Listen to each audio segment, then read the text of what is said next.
네, 여러분 안녕하세요. 나무쌤입니다. 지금 벌써 이 식물 생리학의 이 단백질과 질소 대사까지 왔네요. 지금 영상을 올린 지 한 5일 더 됐나요, 혹시? 네, 5, 6일 정도 된 것 같은데 벌써 이 수목 생리학 반 이상을 왔습니다. 굉장히 많이 온 거고, 제가 이 속도로 봤을 때는 8월 말이 되기 전에 이게 끝나지 않을까, 네, 그런 기대도 해보고 있습니다. 일단 많은 기대해 주셔서 감사드리고 바로 한번 진행해 보도록 할게요. 자, 단백질과 질소 대사입니다. 이 질소라는 녀석은 원소기호 N이죠, N. N인데 이 질소가 모이면 뭐가 되냐면요. 아미노산이라는 물질이 됩니다. 아미노산 많이 들어보셨죠? 그리고 이 아미노산이 모이게 되면은 이 단백질이 돼요. 이 단백질은 무슨 기능을 하냐? 자, 이걸 한번 볼게요. 자, 단백질은 다양한 기관, 효소, 호르몬 등 신체를 이루는 주성분입니다. 신체를 이루는 주성분이 단백질입니다. 단백질의 구성 단위 물질은 이 아미노산이고요. 아미노산이 모여서 단백질이 되고요. 주로 식물의 구성 요소. 인간으로 치면은 이 많은 기관들, 위, 장 이런 기관에 이제 이 질소가 모이고 단백질이 돼서 이 기관이 만들어지게 되는 겁니다. 자, 그러면은 아미노산과 단백질 이 두 가지에 대해서 둘 다 봐야 되겠죠. 첫 번째 아미노산. 아미노산이란 알칼리성을 띤 아미노기랑 이 작용기를 말하는 겁니다. 산성을 띤 카르복실기가 같은 탄소에 부착된 유기물이라고 되어 있는데 한번 보시죠. 제가 예전 시간에 가져온 거였는데, 자, 요게 아미노산입니다. 요렇게까지가 이제 아미노산인데, 자, 아미노산의 이 부분은 다 똑같아요. 모든 아미노산이. 요렇게는 다 똑같아요. 이렇게는 다 똑같고, 자, 이 부분이 다릅니다. 이 R이라고 되어 있는 부분. 이 부분이 다름으로 인해서 이 아미노기가 분류가 되는 거예요. 네, 무슨 말씀인지 알겠죠? 그리고 이 지금 이미지와 같이 이 아미노산 두 개가 이렇게 가운데 부분이 뭉칩니다. 이 아까 제가 말씀드렸던 카르복실기랑 이 아미노기, 알칼리성을 띤 아미노기랑 산성을 띤 이 카르복실기, 이 두 가지가 만나서 펩타이드 결합으로 이렇게 만들어진 게 이게 뭐예요? 이렇게 여러 개가 모이면은 단백질이 되는 겁니다. 네. 펩타이드 결합의 어떻게 보면은 산물, 요게 단백질이다. 보시면 되시고, 자, 단백질은 방금 말씀드린 거죠. 여러 개의 아미노산이 이 펩타이드 결합을 하는 화합물이고, 세포막에 부착되어 선택적 흡수에 기여하고, 엽록체에서는 엽록소와 카로티노이드가 단백질에 부착되어 있어 효율적으로 광에너지를 모은다고 이렇게 되어 있는데, 자, 세포막에는 뭐가 있냐면요. 이 막단백질이라는 녀석들이 있습니다. 막단백질. 여기 지금 이렇게 보이는 애들. 이 올챙이처럼 보이는 애들 있죠. 이렇게 쭉 있는 애들. 쭉 이렇게 있는 애들 있잖아요. 얘네가 막단백질입니다. 막단백질. 죄송합니다. 막단백질이 아니고 얘네가 이제 막입니다. 막. 우리가 보통 말하는 세포막. 세포막을 보게 되면요. 이런 단백질들이 붙어 있어요. 이런 단백질들이 붙어 있는데 단백질들이 무슨 역할을 하냐. 자, 첫 번째로는 이 물질 수송에 관여를 하게 됩니다. 바깥에 있는 물질이 안으로 들어올 수 있게 해주고요. 마찬가지로 안에 있는 물질이 바깥으로 나갈 수 있게 해줍니다. 이러면서 이 평형을 이루게 해주는 겁니다. 평형을. 각 환경에 노출될 때, 환경마다 달라지잖아요. 그런 달라지는 환경에 맞춰서 이 평형을 유지해준다. 자, 그리고 이 효소로도 작용을 하게 됩니다. 효소란 뭐였죠? 효소란 화학작용이 일어났을 때 촉매 역할을 해주는 물질인데, 이 모든 효소는 다 뭘로 이루어졌냐면 단백질로 이루어져 있어요. 모든 효소는 단백질로 이루어져 있고, 이 효소가 없으면 사실 화학 작용이 일어날 수가 없습니다. 그래서 이 세모가 효소로 들어가서 화학 작용을 받고요. 그래서 이 네모가 되고, 네모가 또 들어가서 효소랑 이제 어떤 결합이 생겨서 또 이 동그라미로 나오는 걸 볼 수 있습니다. 그래서 이런 효소들, 그리고 정보 전달, 이런 수용체가 있어요. 단백질에 붙어있는 이 수용체. 이 수용체들은 어떠한 신호물질을 줍니다. 예를 들어서 식물 같은 경우에는 좀 위험하다. 밖에서 지금 곤충들이 너를 공격하고 있어 하면은 이 신호전달 단백질을 통해서 이런 식으로 이제 그 세포막 안으로 이 신호를 전달하게 됩니다. 세포막 안으로 신호를 전달하면은 이 세포 안의 소기관들이 이제 뭐 구조의 변화라든지 아니면 어떤 물질을 생성해낸다든지 해서 그 병해충을 막아내려는 그런 몸에서 그런 반응들이 일어나게 되는 거죠. 그래서 이런 단백질들이 꼭 필요하다. 이런 역할을 현재 하고 있다.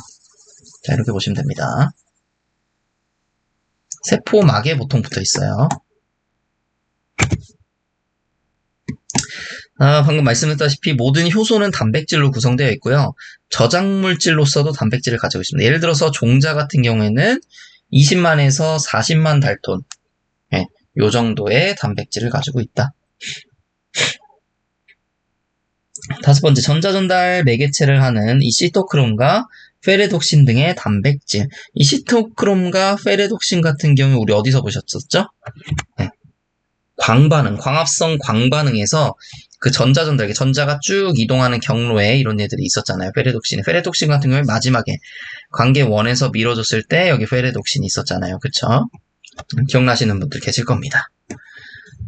자, 그 다음 보시죠. 그 다음 또 질소가 어디에 많이 들어가냐. 방금 그 아까 아미노산과 단백질, 여기 많이 들어간다고 했었는데, 또 많이 들어가는 건 이 핵산 관련 그룹입니다. 핵산 관련 그룹에는 핵산에는 뭐가 있냐? 바로 DNA와 우리가 잘 아는 이 RNA가 있습니다. 리보핵산, 디옥실리보핵산 이렇게 있어요. 자, 그래서 핵산 같은 경우에는 이제 세포 핵에 존재하고요. 그리고 염기, 오탄당, 인산기 이렇게로 이루어져 있습니다. 이 오탄당 같은 경우에는 이 탄수화물 중에 우리 배웠었잖아요. 저번에 리보스. 자, 리보스 이 오탄당을 가지고 있고요. 그래서 리보핵산이라고 부르는 거예요. 이 RNA를. 그리고 하나 더 말씀드리면 이 DNA 같은 경우에는 디옥실리보핵산이거든요. 디옥시라는 말이 이 산소가 하나 없다는 거예요. 그래서 이 RNA에서 산소가 하나 없어지면요. 그러면 DNA가 되는 거예요. 네, 무슨 말씀인지 아셨죠? 어쨌든 간에 이 DNA랑 RNA가 이제 얼마나 중요한지 그것에 대해서 한번 보도록 합시다. 이 밑에 한번 보시죠. 핵산은 단백질 합성을 결정하는 물질로서 염색체 내의 각 생물의 독특한 단백질 합성에 필요한 정보를 DNA 형태로 가지고 있다가 필요한 때에 필요한 만큼의 단백질을 합성할 수 있도록 조절을 해줍니다. 자, 이게 무슨 얘기냐? 우리는 다, 모든 사람들은 이 유전 형질이라는 것을 가질 수 있습니다. 유전 형질을 가질 수가 있어요. 예를 들어서 눈을 이렇게 가진 사람도 있을 수 있고요. 또는 눈을 이런 식으로 좀 뭔가 환한 것 같이 이런 식으로 가진 사람도 있을 수 있고, 입을 이런 식으로 가진 사람도 생길 수도 있고요. 입을 이런 식으로 가진 사람도 생길 수 있습니다. 또 코를 이런 식으로 가진 사람은 생길 수 있고요. 코를 이런 식으로 가진 사람도 생길 수가 있어요. 나무 같은 경우, 우리가 나무를 배우니까 나무 같은 경우 이렇게 생긴 나무가 있을 수 있고요. 그냥 이렇게 생긴 나무가 있을 수도 있어요. 근데 이것을 이제 DNA마다 가지고 있습니다. 이 유전 형질을요. 예를 들어서 이 유전 형질을 가지고 있다고 봅시다. 이건 좀 그리기 어려우니까. 자, 이 유전 형질을 가지고 있다고 봅시다. 그러면은 어떻게 되냐? 이걸 처음에 가지고 있는 녀석이 누구죠? 그쵸, DNA에서 가지고 있습니다. 그리고 DNA가 뭐가 되냐면요, RNA가 돼요. DNA를 풀어줘야지 이 녀석들이 이제 실제로 나타나게 되는데, 처음에 그걸 만들어주는 과정이 이 RNA가 되고요. RNA가 한 번 더 분해됩니다. 그럼 뭐가 되냐? 이제 우리가 알고 있는 이 단백질이 됩니다. 그리고 이 단백질의 배열을 통해서 우리가 지금 이걸 한번 그려볼게요. 뭐 이런 식으로 이런 식으로, 잎도 이런 식으로, 코도 이 형질에 맞게 이런 식으로, 나무 같은 경우에 뭐 이런 식으로 좀 괴상하긴 하지만 이런 식으로 된다는 거예요. 이 유전 형질에서 선택된 것들이 DNA에 모여 있고요. 우린 이 DNA를 가지고 있고 식물도 마찬가지고요. 자, 이 DNA가 분해되고 RNA가 되고 RNA가 분해돼서 단백질이 되고 이 단백질의 어떤 조합들로 인해서 배열을 해 나감으로 인해서 이걸 실현시키는 거예요. 단백질이 이 DNA에 있는 이런 정보들을 실현시키는 녀석이라고 보시면 될 것 같아요. 그래서 이 단백질 실현시켜서 우리의 얼굴 또는 식물의 이런 얼굴들이 나온다. 좀 되시고. 자, 뭐 AMP, ADP 저희가 배웠었죠. 이 에너지라고 불리는 녀석들. 요 녀석들과 같이 에너지 생산에 직접 관여하는 조효소와 비타민 B1, 그 사이토키닌과 같은 화합물의 필수 구성 성분입니다. 그래서 요거 같은 경우에 예를 들어서 이 ATP 같은 경우에는 이 A가 아데닌의 이제 약어거든요. 이 A가. 그래서 아데닌은 이 질소가 굉장히 많아요. 아데닌에 또 질소가 이렇게 많고. 네, 그런 부분들이 있어서 질소가 없으면은 이런 물질들이 있을 수가 없다. 그래서 질소 화합물이고요. 자, 다음을 한번 보시죠. 그 다음에 이제 대사 중개물질 그룹이라고 하는데, 예를 들어서 이 포르피린이라는 녀석이 있어요. 대사 중개물질 그룹에는. 포르피린은 이 피롤이 4개가 모여서 생성됩니다. 자, 이거 어디서 보셨을 겁니다. 광합성 쪽에서 보셨을 거예요. 광합성에서 이 피롤 녀석이 4개가 모인 거 제가 그림까지 한번 보여드린 적 있었잖아요. 그쵸? 피롤을 어떤 식으로 이해하려고 하시지 마시고요. 피롤이라는 화학적인 어떤 물질이 있는데 그게 4개가 모여서 포르피린이라는 녀석이 됐고, 예? 이 포르피린이라는 녀석을 가지고 있는 구조를, 포르피린 구조를 가지고 있는 녀석들에는 예를 들어서 이 엽록소랑 피토크롬, 레고헤모글루민이 있다. 이런 식으로 공부를 해주세요. 이런 부분은. 왜냐면 그렇게 깊게 빠지게 되면은, 이게 너무 오래 걸립니다. 너무. 나중에 이 나무에서 합격하시고, 그 다음에 공부하셔도 좋아요. 그러니까, 깊게 가는 건 좋지만, 너무 깊게 갈 필요까지는 없다. 먼저 말씀드리고 싶고, 어쨌든 이 엽록소랑 피토크롬, 레고헤모글로빈 같은 경우에는 이 포르피린을 가지고 있다. 또한 아미노산 중 하나인 이 트리토판이라는 아미노산이 있는데 이 아미노산으로부터 만들어지는 천연옥신인 이 IAA도 질소를 가지고 있다. 이 아미노산이라는 것 자체가 이미 질소 화합물이고요. 그러면은 이 트리토판이라는 게 아미노산이니까 얘도 질소 화합물이겠죠. 근데 이 질소 화합물로부터 만들어지는 이 천연 옥신 IAA는 그러면은 마찬가지로 해도 질소 화합물이라는 거죠. 네, 이런 식으로 추론을 해 나간 거고요. 자, 요거 같은 경우에는 제가 포르피린 설명을 저번에 한번 드렸었고, 레그헤모글로빈 같은 경우에는 무슨 역할을 하냐면요. 레그헤모글로빈 방금 그 위에서 말씀드렸었죠. 이 포르피린을 가지고 있다고 했어요. 레그헤모글로빈은 식물이 이제 질소 고정 박테리아에게 산소를 공급하는 기능을 수행하는 아주 굉장히 중요한 역할을 합니다. 이 레그 헤모글로빈이 없다면 질소 고정 박테리아한테 산소를 공급하지 못해서 결국에는 질소 고정할 수 없게 됩니다. 그래서 이 핵심 구성 요소입니다. 질소 고정 박테리아 사이의 공생 관계에서. 그 트리토판은 이 아미노산 중 하나고 옥신은 트리토판으로 만들어 합성되는 아미노산의 유도체입니다. 자, 여기까지. 예. 요 페이지도 해야 되네요. 네. 자, 다음 질소 화합물. 또 뭐가 있냐면은 2차 대사산물 그룹이 있어요. 2차 대사산물. 자, 1차 대사산물 같은 경우에는 생명의 필수적인 물질들이고요. 2차 대사산물 그룹 같은 경우에는요. 필기해주세요. 생명의 필수적이지 않은 물질을 말합니다. 생명에 필수적이지 않은 물질이고 한번 읽어보도록 할게요. 2차 대사산물은 주로 세포 성장이 정체되는 시점에서 생성되며 생존에 도움을 줄 수 있는 물질들로 구성되어 있다. 자, 이거 어떤 식으로 도움을 주냐면은 이 2차 구성 물질들이 2차 대사산물 그룹이 자, 식물이 방어를 한다든지 아니면은 어디로 유인을 한다든지 뭐 예를 들어서 열매나 꽃에 그 수분을 매개할 수 있는 뭐 벌들을 유인한다든지 또는 경쟁을 한다든지 네, 어떤 식물을 이제 밀어낸다든지 이런 것을 할 때 이제 분비하는 그런 물질, 이타대사 산물입니다. 그래서 질소대사 산물의 부산물인 이 알칼로이드 화합물에는 뭐뭐가 있냐? 자, 알칼로이드 화합물에는 질소 원자를 갖는 이 화합물을 알칼로이드 화합물이라고 말하고, 자, 이 초본식물과 목본식물로 나눌 수 있는데, 초본식물은 모르핀, 아트로핀, 에페드린, 퀴닌, 니코틴 이런 애들이 있습니다. 외우시고 5개니까 문제 내기 딱 좋죠. 자, 목본식물 같은 경우에는 뭐 카페인 이런 애들이 있습니다. 예를 들어서 문제가 나올 수 있다면은 초본식물에서 만들어지지 않은 알칼로이드 화합물은 하고 이 카페인을 얘기할 수도 있겠죠. 카페인은 목본식물에서 만들어졌으니까 이런 문제도 나올 수 있다. 자, 그럼 질소가 지금 체내에서 어떻게 분포하느냐?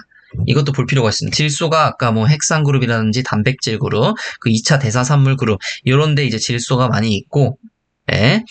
질소가 있는데 질소가 체내에서는 어떻게 분포가 되냐? 이 부분에 대해서 굉장히 중요한 부분입니다. 이 부분 굉장히 중요하니까 제 파란색으로 줄 친 거는 꼭 줄을 쳐놓으세요. 자, 뿌리에서 질소를 흡수합니다. 뿌리에서 대부분의 질소를 흡수하는데 대부분 이 NO3, 질산태 질소로 질소를 흡수합니다. 자, 질소는요. NO3- 이게 뭐냐면은 질산태 질소입니다. 그리고 질소의 두 번째 형태. 자, 이게 뭐냐면요. 암모늄. 그래서 암모늄태 질소라고 합니다. 식물은 질소를 이 두 가지 형태로 흡수를 해요. 근데 그 두 가지 형태 중에서도 대부분 이 NO3, 질산태 질소로 흡수를 한다는 그 말이에요. 그래서 대부분 질산태 질소로 흡수를 한다고 보시면 됩니다. 근데 이 산성 토양에서는 분해가 잘 안 되는 타닌이나 페놀 화합물이 축적되어 있습니다.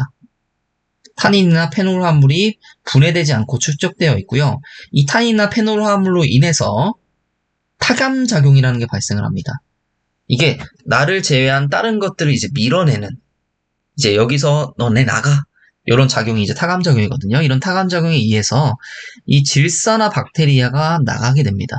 질산화 박테리아 말 그대로 이 암모늄 있죠. 암모늄을 질산화시켜주는 세균이에요. 그 질산화 박테리아인데 이 활동이 억제되다 보니까 뭐가 쌓이겠습니까? 그쵸? 이게 쌓일 수밖에 없죠. 이 암모늄이. 그래서 이 암모늄태 질소가 축적되게 됩니다. 이 산성토양에서는 다시 한번 말씀드리면, 중요해서 다시 한번 말씀드리는 거예요. 산성토양에서는 이 분해가 잘 안 됩니다. 타닌이나 페놀 화합물이 분해가 잘 안 되고, 이들로 인해서 나를 제외한 모든 것을 이제 경쟁상대를 멀리 떨쳐내는 이 타감작용이 발생을 하고요. 이 타감작용으로 인해서 질산화 박테리아까지 나가버립니다. 그렇기 때문에 이 암모늄에서 질산태 질소로 바꿔줬던 이 질산화 박테리아 활동이 억제되므로 암모늄태 질소로 그대로 남아서 이 암모늄태 질소가 축적된다는 거죠. 네. 자, 두 번째. 이 질산태 질소로 흡수된 질소는 체내에서 웃긴 게 또 얘로 바뀌어야 돼요. 이 암모늄태 질소로.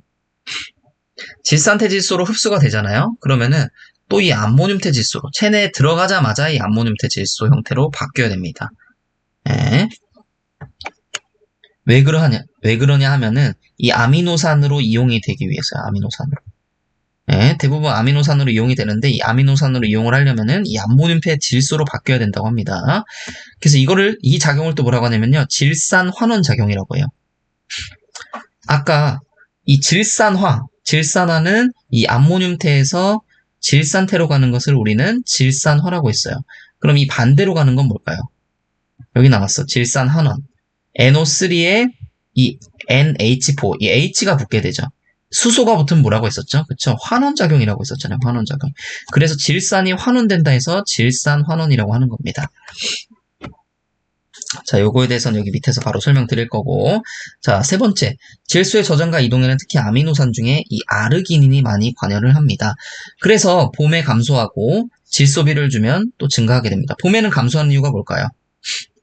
봄에는 질소를 쓰니까 잎을 만들고 뿌리가 생겨나고 그런 등등등 가지가 자라고 이러는데 질소를 쓰잖아요. 질소를. 예. 질소가 다시 한번. 질소가 모이면 아미노산이었고 아미노산이 모이면 단백질이었고 단백질이 모이면 기관이라고 했었죠. 우리 식물의 기관에 뭐가 있습니까? 잎, 줄기, 뿌리가 있죠. 잎, 줄기, 뿌리 언제 자랍니까? 봄에 가장 많이 자라죠. 그렇기 때문에 봄에 자랄 때 이 질소를 쓴다는 거예요. 결국에는 이런 식으로 돼서 그래서 봄에 이제 감소를 하게 됩니다. 이 질소가 감소하기 때문에 이 아르기닌이 감소하게 되는 거고 질소비를 주면 당연히 질소가 많아지기 때문에 증가를 하게 되는 거고 이런 부분입니다. 자, 질소가 어디에 가장 많냐? 잎, 눈, 뿌리끝, 형성층 등 세포 분열과 이런 물질 대사가 활발히 일어나고 있는 데가 질소가 가장 많고요. 그 다음에 가지 수피, 그 다음이 수간 목부 조직 이런 식으로 되어 있습니다. 죽어있는 조직에는 별로 질소가 없다는 거예요. 자, 제가 아까 전에 이 질산태 질소가 식물 체내에 들어가게 되면 바로 암모늄태 질소가 돼야 된다고 했어요. 이 암모늄태 질소가 되는 이 질산 환원, 이게 어디에서 일어나느냐에 따라서 구분을 하는데 이 부분도 중요하게 됩니다. 자, 첫 번째, 이 질산 환원이 뿌리에서 일어나면은 뭐라고 하냐면요. 이 루핀형이라고 합니다. 루핀형. 이게 L이긴 하지만 루트. 우리가 뿌리를 루트라고 하잖아요. 그래서 루자를 따서 루핀형 이런 식으로 외워주세요. 뿌리는 영어로 루트, 그러니까 루핀형이다. 그래서 뿌리에서 질산환원이 이루어지는 것에는 이 나자식물과 진달래류 그리고 이 우이목 등이 있다. 그리고 그의 나머지는 어디서 일어난다? 잎에서 일어나고 잎에서 일어나는 것을 독고마리형이라고 합니다. 독고마리형. 자, 독고마리형이라고 합니다. 그래서 한번 읽어보자. 소나무와 진달래류 같은 경우 이 질산태 질소가 적은 토양에서 자라면서 왜 그럴까요? 소나무와 진달래류는 왜 질산태 질소가 적은 토양에서 자랄까요? 자, 아까 전에 산성 토양에서 얘만 쌓이게 된다고 했었어요. 이 암모늄태 질소만 질산화 박테리아의 활동이 억제돼서. 네, 그래서 왜 그러냐면 소나무와 진달래류 같은 경우에는 대부분 이 상성 토양에서 많아서 그래요. 상성 토양에서. 어쨌든 그래서 질산환원 대사가 뿌리에서 일어나고 줄기 수액을 조사해보면 NO3 대신 아미노산과 질소가 농축된 우레이드가 검출된 이 질산은 일단 축적이 되지 않았기 때문에 자, 이렇게 흡수를 잘 안 하기 때문에 이 소나무나 진달래류 같은 경우에는 그래서 이 우레이드라는 게 검출된다고 하고요. 소나무의 경우 유기태 질소의 73에서 88%가 이 시트럴라인과 글루타민으로 돼 있는데 얘네는 뭐 자세하게 아실 필요 없고 그냥 아미노산의 한 종류라고 보시면 됩니다. 결국 질소 화합물의 한 종류라고 보시면 됩니다. 이런 아미노산으로 되어 있다. 이렇게 보시면 되고요. 자, 요 질산 환원 과정과 여기 암모늄의 유기물학까지만 보고 오늘 강의 마치도록 하시죠. 자, 질산 환원 과정입니다. 이 부분 굉장히 중요하니까요.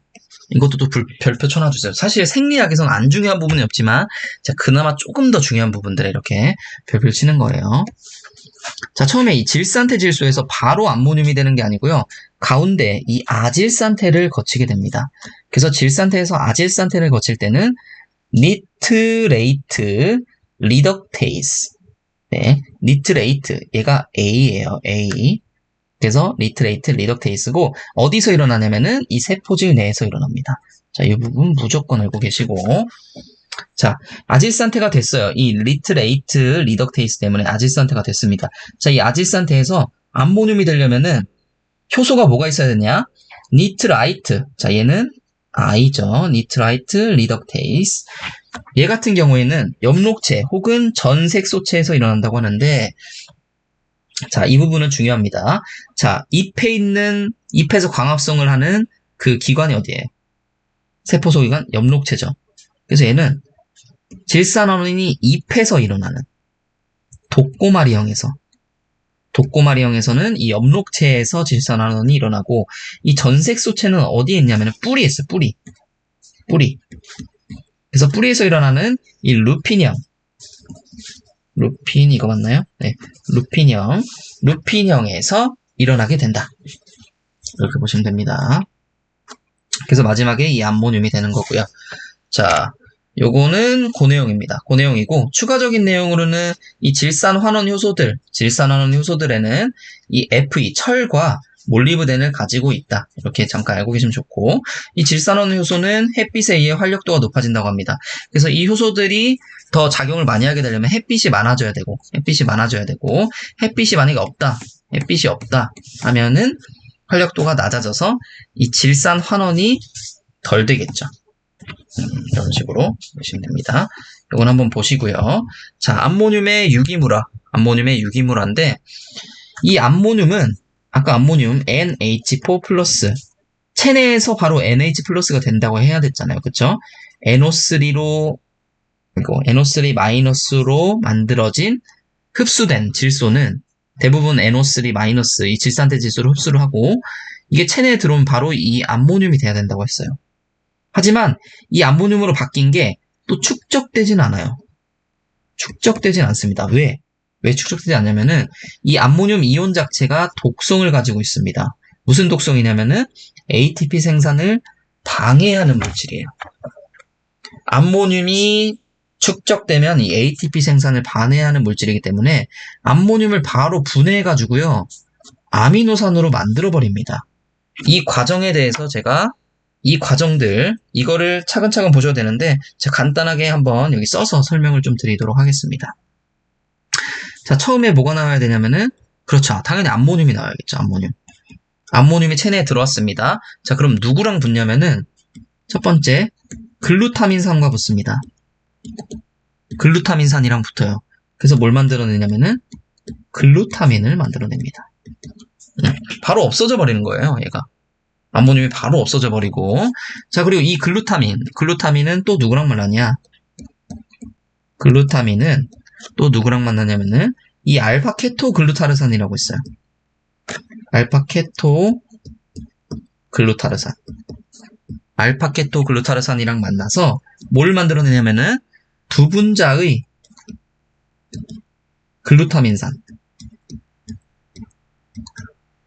만들어냅니다. 자, 이게 글루타민산을 이게 한 분자라고 보고요. 자, 그 다음에 요게 우리 한 분자라고 볼게요. 이렇게 똑같은 두 분자가 나왔어요. 지금 암모늄으로부터 이렇게 결합으로 인해서 쭉 만들어서 마지막에 이 두 분자의 글루타민산으로 변했습니다. 두 분자의 글루타민산, 아까 여기 글루타민산 있었죠? 한 분자는 또 일로 가서 또 순환을 계속 돌아요. 한 분자는 일로 가서 이 암모늄만 있다면 계속 이 순환을 돕니다. 그리고 나머지 한 분자는 또 어디로 가냐면은, 자, 이거 어디서 보셨을 텐데요. 바로 옥살아세트산으로 갑니다. 옥살아세트산으로 가고, 자, 여기서 두 가지로 나뉩니다. 이 옥살아세트산은 어떻게 변하냐? 이 글루타민산과 결합해서 아스파르트산이 됩니다. 아스파르트산이 되고요. 자, 그리고 이 글루타민산 같은 경우에는 이 옥살아세트산이랑 결합을 해서 알파케토글루타르산이 됩니다. 알파케토글루타르산은 또 여기서 쓸 수 있죠. 자, 이런 식으로 순환이 된다. 요 내용을 알고 계시면 되시고, 자, 오늘은 여기까지 마치도록 하겠습니다. 벌써 50페이지까지 왔습니다. 꽤 짧은 시간에 꽤 많이 왔어요. 제가 그리고 이제 주말에는 더 많이 올릴 생각이니까, 좀만 기다려 주시고, 일단 오늘도 제 강의를 들어주셔서 정말 감사합니다.